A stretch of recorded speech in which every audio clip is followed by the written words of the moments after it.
Swastiastu. Halo pemirsa Bali TV, apa kabar Anda? Senang sekali kembali saya Aisu Santi Putra Nindya dapat menjumpai Anda dalam program acara Mahadewi, Pesona Perempuan Indonesia.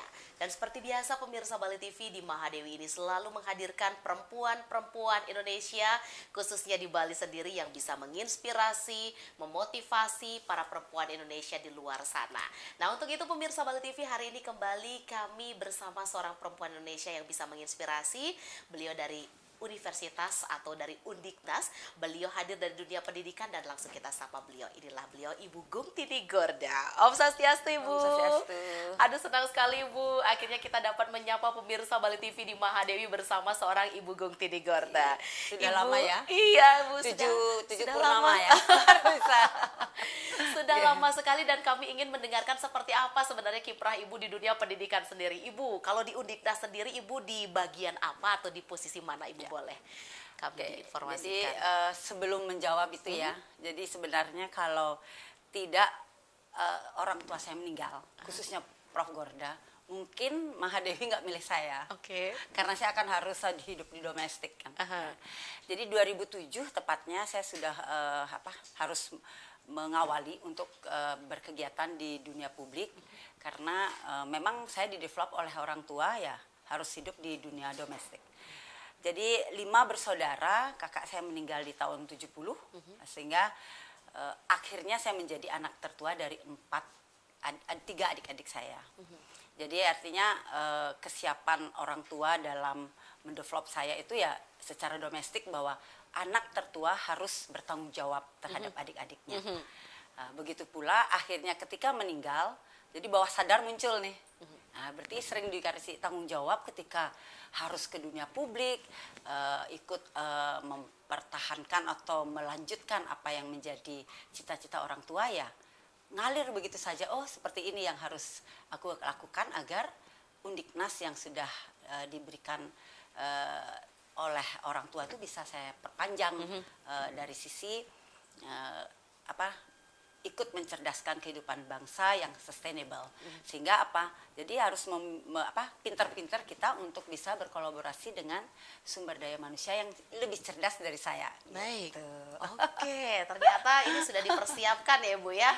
Nah, sebelum nanti kita melanjutkan kiprah Ibu di Undiknas sendiri, saat sekarang ini di Undiknas Ibu sebagai dosen untuk kesehariannya, dan di posisi mana kalau di belakang sebagai dosen sendiri Ibu? Ya, jadi sebagai dosen juga bukan cita-cita ya. Karena kebetulan di tahun 90, jadi saya sebelum di wisuda saya sudah menjadi pegawai bank duta. Jadi tahun 90 bank duta kan keren banget. Benar sekali.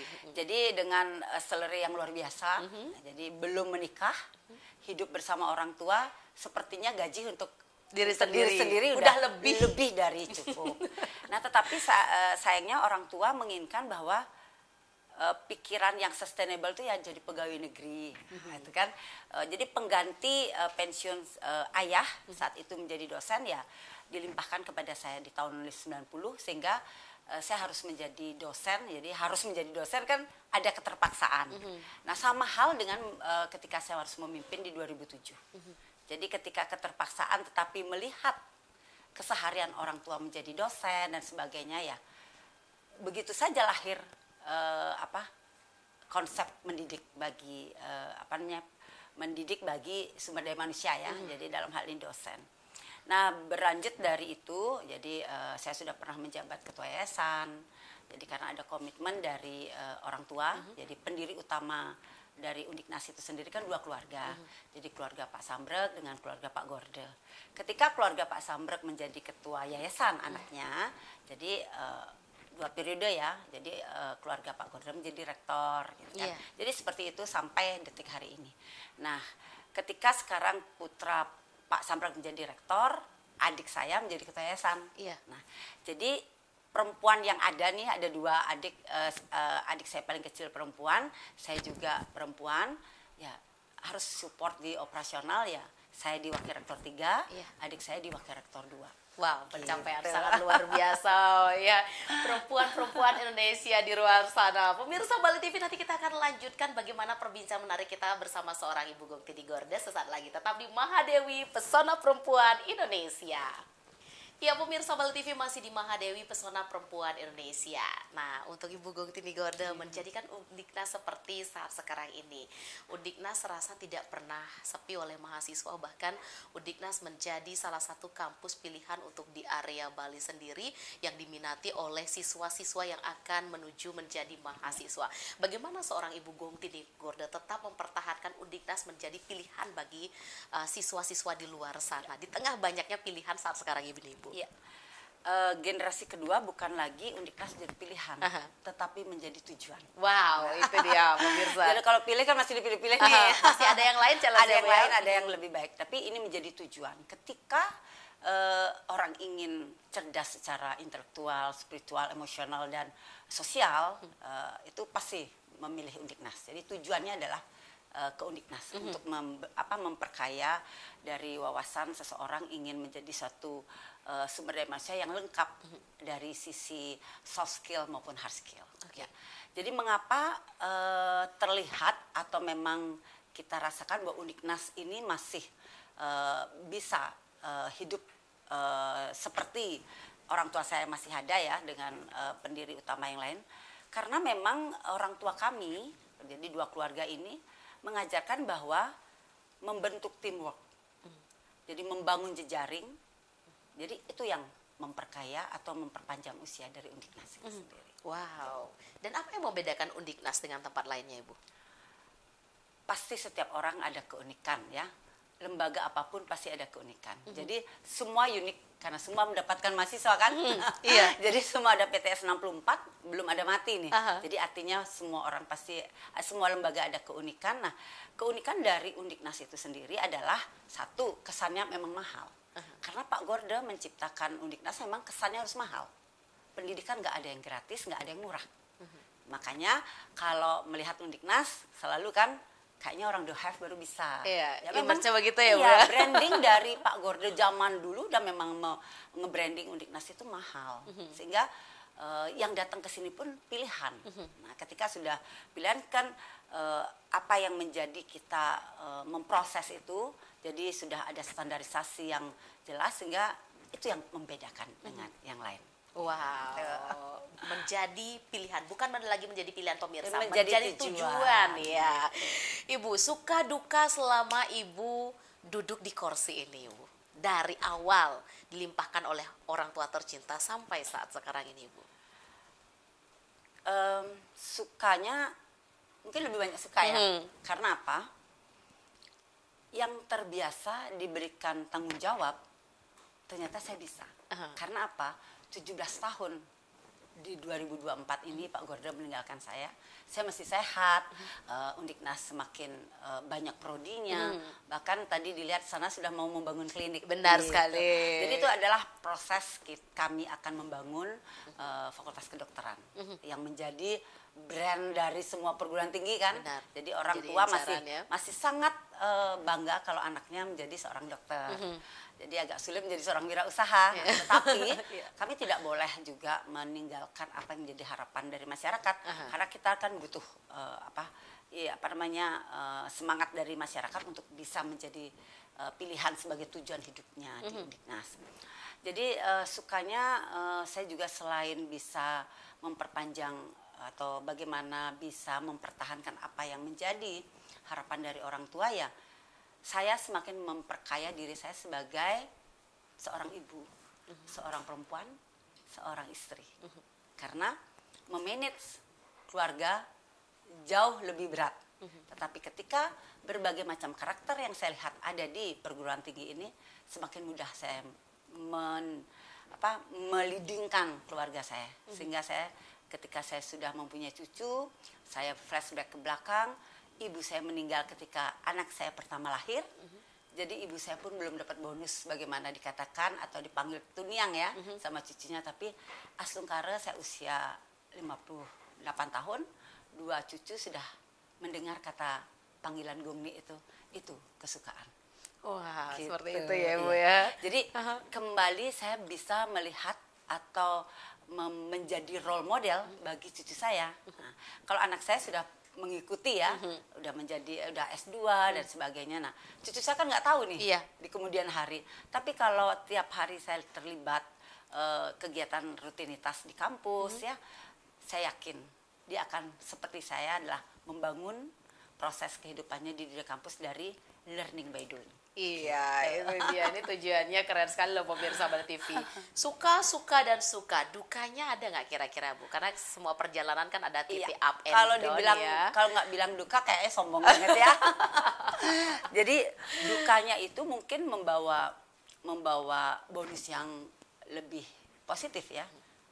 Duka kehilangan orang tua. Iya. Akhirnya aku menjadi wakil rektor gitu kan. Coba kalau aku nggak kehilangan orang tua mungkin nggak sampai menjadi wakil rektor, tetapi ya tetap menjadi perempuan domestik yang harus jam 12 menunggu suami dan anak-anak atau cucu datang ke rumah. Terus yang kedua, duka saya kehilangan orang tua, saya menjadi dokter. Karena saya di develop hanya cukup ya S2. Bahkan mungkin S1, karena adik-adik saya sudah S2, kasihan dia melihat kakak, anaknya yang paling tertua, adik-adiknya ada S2 kok kakaknya enggak, nah, makanya disetarakan. Nah jadi sebenarnya duka dan suka itu beda tipis dan itu menjadi trigger untuk kita maju. Gitu. Iya, itu dia pemirsa Bali TV, kuncinya suka duka itu beda tipis dan menjadi trigger untuk kita maju dan jauh lebih baik lagi. Ibu, nanti kita sambung lagi ya Ibu. Semakin menarik perbincangan kita bersama seorang Ibu Gongtini Gorda pemirsa Bali TV, seorang perempuan yang menginspirasi, memotivasi dalam bidang beliau untuk pemirsa Bali TV yang menyaksikan dalam bidang pemirsa Bali TV masing-masing. Sesaat lagi kami akan kembali tetap di Mahadewi, Pesona Perempuan Indonesia. Masih di Mahadewi, Pesona Perempuan Indonesia. Pemirsa Bali TV, seorang Ibu Gongtini Gorda pastinya sibuk di Udingnas sendiri, sibuk di kampus sendiri, sibuk dengan mahasiswa dan aktivitas belakang layar beliau yang lainnya. Ibu, selain aktivitas Ibu yang berbicara tentang kampus sendiri, di luar itu kesibukan Ibu apa, Bu? Kesibukan di luar sekarang adalah menjadi nenek. Itu pasti ya. Jadi karena Pak ditelepon di WA aja sama anak udah harus menyiapkan waktu kan gitu. Jadi sama persis ketika mau kuliah, memberikan kuliah, terus menjadi narasumber harus penuh persiapan. Menjadi nenek pun harus dipersiapkan. Karena apa? Sekarang zamannya habis COVID nih, harus baju, harus lepas dari terkontaminasi dari terkontaminasi dari hal yang sebelumnya kita aktivitas. Terus yang kedua, rambut ini kalau dulu kan bebas ya, sekarang harus bersih. Jadi beda banget anak-anak sekarang mengelola anaknya daripada dulu kita mengelola anak kita. Nah jadi ya belajar lagi. Jadi semakin banyak kita belajar, semakin kaya akan segala hal. Terus selain itu ya mungkin Mbak Dewi tahu kalau saya tuh memang hobinya organisasi. Jadi banyak organisasi yang membesarkan jiwa kepemimpinan saya. Gitu. Baik Ibu, di dalam kesibukan Ibu bagaimana cara Ibu mengatur waktu untuk Ibu sendiri, aktivitas Ibu bersama keluarga, aktivitas Ibu berorganisasi. Tadi seperti yang Bu Gongtini sampaikan, Ibu mengikuti organisasi sangat banyak sekali. Hampir di setiap acara di off air pemirsa Bali TV, saya selalu bertemu dengan beliau ya. Berapa banyak aktivitas yang beliau harus ikuti di luar profesi beliau atau di luar aktivitas beliau juga sudah memiliki banyak cucu dan cucu membutuhkan kasih sayang seorang ninik tercinta. Gimana dong Ibu? Mungkin ada pemirsa kita juga 11-12 aktivitasnya sama seperti ini. Sangat padat. Dari pagi sampai menjelang pagi lagi. Jadi kalau kita ingin hidup itu memang harus beraktivitas kan. Jadi kalau kita ingin dilihat ya harus aktivitas. Ya. Jadi kalau kita nggak beraktivitas ya siapa kita nggak ada yang tahu. Ya. Jadi kunci saya sebenarnya mungkin ini adalah tidak sama dengan orang lain ya, atau mungkin ada yang sama. Tapi saya bersihkan jiwa saya ini, hati saya dengan suatu kata yang sangat mungkin mudah diucapkan tapi sulit, ikhlas. Karena saya melihat roadmap hidup saya ini. Dari kecil sampai akhirnya saya punya keluarga, punya anak, dan akhirnya saya harus menambah kesibukan harian saya sebagai perempuan domestik menjadi perempuan publik. Itu di tahun 2007, di saat anak-anak saya sudah siap ditinggal. Nah, ini bukan suatu kebetulan. Saya yakin ini udah roadmap-nya dari Tuhan gitu. Jadi nggak bisa sekarang orang melihat si A, si B iri itu dan sebagainya, karena memang sudah apa namanya, suatu gambaran kita bagaimana kita di dunia itu sudah ada potretnya yang diberikan oleh Tuhan. Tinggal kita bisa nggak mengambil itu menjadi suatu roadmap yang kita bisa wariskan kepada generasi kita selanjutnya. Saya sangat percaya sekali bahwa memang ini adalah garis Tuhan. Karena ketika saya mendengar saat ini adalah bagaimana sih caranya kita menjaga kehidupan anak tuh 1000 hari kehidupan. Ternyata saya sudah melakukan itu. Karena saat itu, saat saya dari baru menikah dan sampai memiliki anak, sampai bisa dia mapan saya tinggalkan, ayah saya masih ada, ibu saya juga masih ada. Sehingga saya fokusnya adalah di domestik. Iya, dari keluarga ya. Jadi artinya kan saya sudah jalani nih. Saya baru cek lisarin, oh ini ternyata aku sudah jalankan.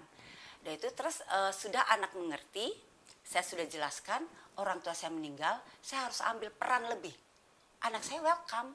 Nah, karena kembali lagi kepada karma. Karena mungkin saya sudah banyak berbuat baik sama keluarga, saya nggak tahu di kehidupan saya yang lalu, bagaimana saya bisa menjelaskan apa yang saya harus lakukan setelah ayah saya meninggal. Sepertinya gayung bersambut, sama-sama membuat bangga. Saya bangga kepada anak saya bisa sampai pendidikannya strata 2, di saat saya harus mengambil peran ganda publik. Anak saya juga bangga melihat bahwa kemana-mana anaknya Bu Gung Tini ya. Di sini yang kami konsepkan bahwa bagaimana kita bekerja sama dengan anak saling menginspirasi. Jadi ketika kita saling menginspirasi, saling bangga, apapun yang kita buat, ya pasti ada restu. Nah itu, ikhlas, restu, udah deh sehat, bahagia. Ini dia ya seorang Ibu Gung Tini Gorda, pemirsa Bali TV. Ternyata setelah kita ngobrol panjang, kita lebih dekat, lebih mengenal seorang Bu Gung Tini Gorda. Walaupun belum mengenal banyak, tetapi dari awal kita sudah berbincang, kita dapat mengetahui sedikit seperti apa sih beliau sebenarnya. Ibu menjadi seorang, dapat dikatakan Ibu adalah tokoh publik yang dilihat oleh mahasiswa, dikenal oleh banyak orang.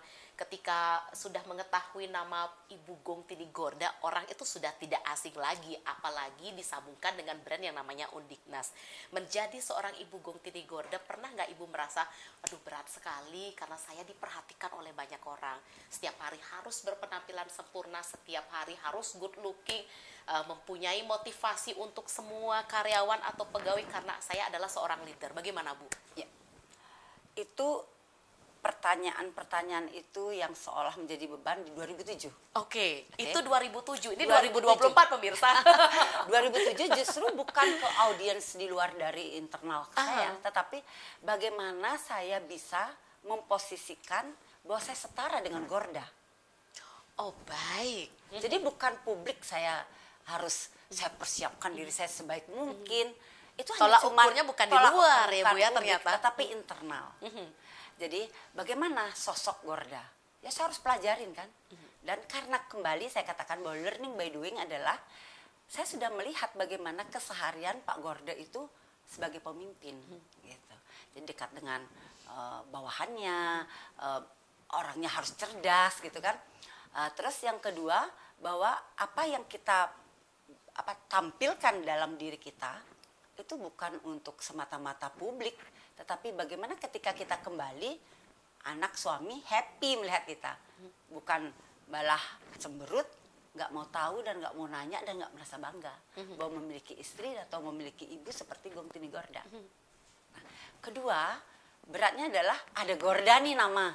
Pertama saya harus mensetarakan bagaimana kiprah Pak Gorda. Kedua saya menjaga nama Gung Tini Gorda. Yang Gorda ini adalah aset bagi saya untuk bisa leading keluar publik. Karena nama Gorda sangat identik dengan pendidikan. Pendidikan itu bukan hanya sekedar mengajar, tetapi menjadi role model. Nah itulah yang menyebabkan sehingga saya sudah memiliki lembaga good, trustworthy, dan smart. Jadi apa yang menjadi orang bangga kepada kita, kita on the track. Mempertahankan on the track ya kita harus punya komitmen yang konsisten kita lakukan.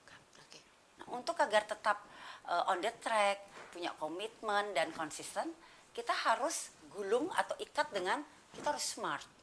Jadi kita perkaya terus dari sisi keilmuan, bagaimana kita soft skill kita lebih bagus, dan bagaimana kita menginovasi diri kita, membuat kreativitas, dan ya adaptasi pada banyak hal.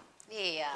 Gitu. Diberikan nama Gorda di belakang pemirsa Bali TV bukan tidak harus atau berhenti langkah di situ saja, tetapi bagaimana mempertahankan dan menyetarakan nama Gorda itu sendiri sampai Undiknas menjadi di tahap sekarang ini bersama Ibu Gongtini Gorda, pemirsa Bali TV. Satu segmen lagi di segmen yang terakhir di Mahadewi, masih bersama beliau Ibu Gongtini Gorda sesaat lagi. Tetaplah di Mahadewi, Pesona Perempuan Indonesia. Ya, pemirsa Bali TV masih di Mahadewi, Pesona Perempuan Indonesia. Tadi kita sempat membahas pada segmen sebelumnya pemirsa Bali TV bahwa seorang Ibu Gongtini Gorda ini mengikuti atau tergabung dalam banyak sekali organisasi-organisasi. Tidak lain dan tidak bukan setiap acara-acara besar secara off-air atau di panggung-panggung luar sana pemirsa Bali TV, pemirsa pasti sering sekali melihat wajah beliau, seorang Ibu Gongtini Gorda. Ibu, organisasi apa saja yang selama ini Ibu ikuti? Kalau dihitung banyak banget, tetapi yang kayaknya 4 segmen habis nih, ya, Bu, ya. Tetapi ada juga orang tua yang maksudnya orang tua yang mendidik di organisasi itu. Kalau saya dibawa ke publik karena kehilangan ayah di 2007, saya bisa ke publik sampai ke nasional dibawa oleh beberapa organisasi. Yang pertama adalah IWAPI ya, Ikatan Wanita Pengusaha Indonesia, yang kebetulan saya didevelop oleh Dewi Motik. Nah, jadi Bunda Dewi Motik ini luar biasa sekali kalau mendevelop orang yang serius ya, yang serius, fokus, dan memang mempunyai suatu karya. Beliau totalitas untuk nge-branding kita. Jadi kadang-kadang berat juga di branding. Iya. Jadi tahu satu dianggap udah tahu 1000 gitu ya. Akhirnya kita juga termotivasi untuk belajar untuk ya, menuju ke 1000 itu.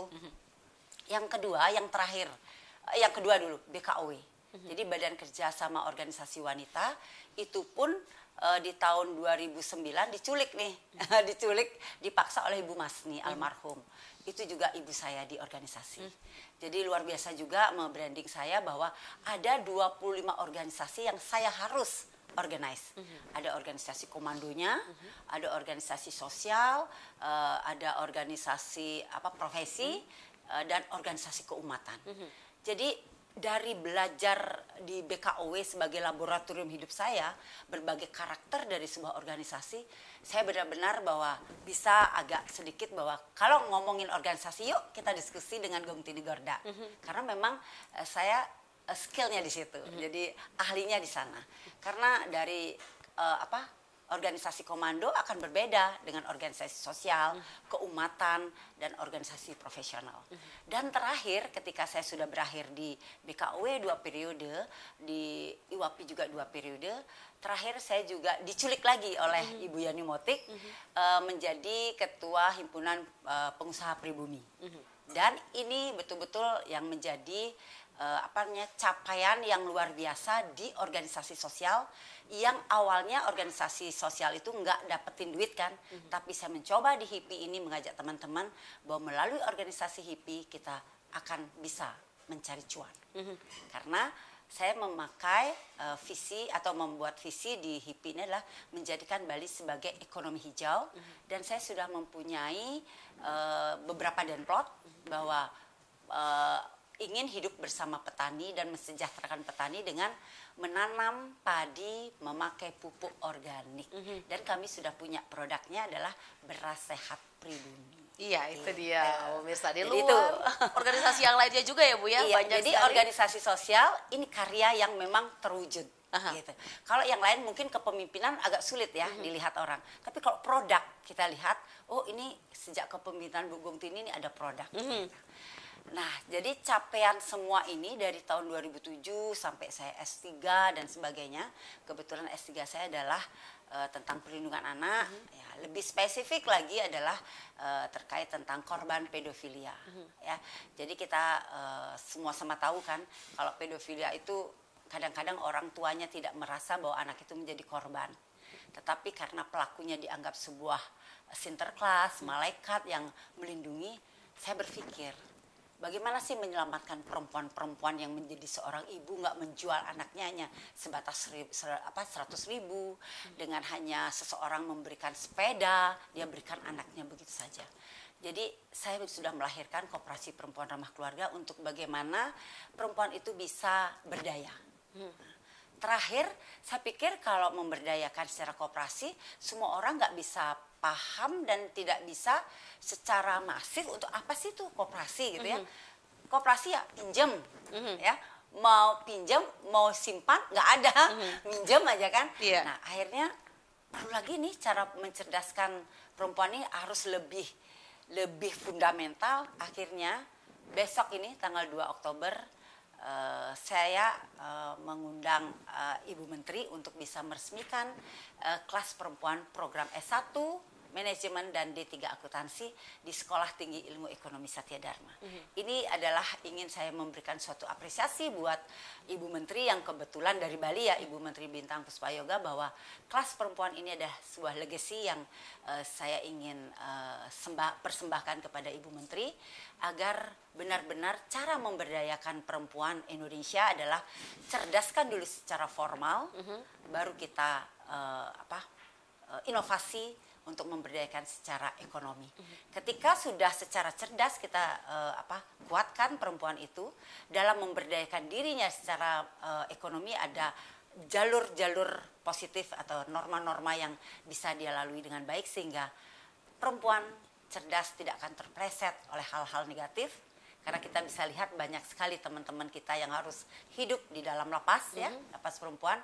Nah, inilah yang mencoba saya ingin persembahkan kepada perempuan Indonesia. Mari perempuan Indonesia cerdaskan diri kita, berdayakan diri kita untuk bagaimana menatap Indonesia Emas 2045. Luar biasa sekali pemirsa Bali TV, seorang Ibu Gong Tidi Gorda ya, memotivasi perempuan-perempuan Indonesia di luar sana. Ibu, menarik sekali perbincangan kita di Mahadewi, namun sayang sekali waktu kita terbatas. Apa yang Ibu mau sampaikan atau pesan apa yang Ibu bisa titipkan untuk perempuan Indonesia di luar sana, tentunya untuk bidang karir beliau masing-masing, karena ada beraneka ragam ya Bu ya. Silahkan Ibu Gong Tidi Gorda. Oke. Saya tidak akan menitipkan pesan, tapi marilah kita perempuan saling menginspirasi. Kecerdasan kita, kepintaran kita dari berbagai hal. Kita bisa pintar dengan mendengar, kita bisa pintar dengan melihat, kita bisa pintar dengan berteman. Kalau saya memang suka berteman dan berkolaborasi. Sinergi pangpadu payu membuat kita akan payu semuanya. Wow. Ibu Gong Tidi Gorda, banyak sekali hal yang bisa dapat kita petik dan kita bisa belajar selama berbincang dengan Ibu di Mahadewi. Terima kasih Bu. Ya, sudah bersama-sama kita di program acara Mahadewi dan Pesona Perempuan Indonesia Mahadewi hari ini bersama Ibu Gong Tidi Gorda, pemirsa Bali TV. Mudah-mudahan apa yang kami sajikan hari ini dapat bermanfaat bagi Anda. Dan akhir kata, saya Isusati Putra Nindya mewakili seluruh kerabat kerja Bali TV yang bertugas hari ini pamit undur diri, dan kami akhiri dengan para mesanti. Om Santi Santi Santi Om.